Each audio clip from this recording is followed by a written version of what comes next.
இப்போ தான் கூட்டணியை ஃபார்ம் பண்ணியிருக்காங்க.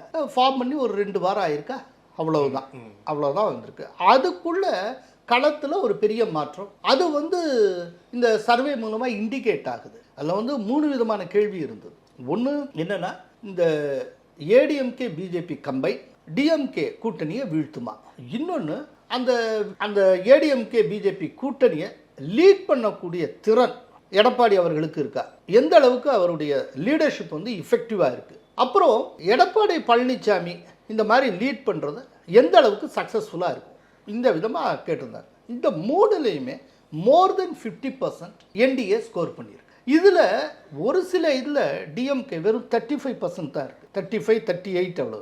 மீதி கருத்து சொல்ல விரும்பவில்லை அப்படியெல்லாம் இருக்குது. இன்னும் 1 வருஷம் இருக்குது, மறந்துடக்கூடாது.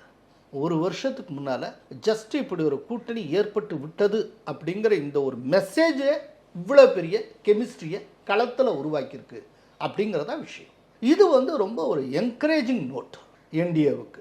அதனால் இன்னொன்று, அமித்ஷாவும் சரி மோடியும் சரி அவங்க குறி வச்சிருக்கிறது, இதற்கு மேலும் திமுக விட்டு வச்சிடக்கூடாது. வர்ற தேர்தலில் திமுக ஆட்சிக்கு விடவே கூடாது அப்படின்னு அவங்க நினைக்கிறாங்க.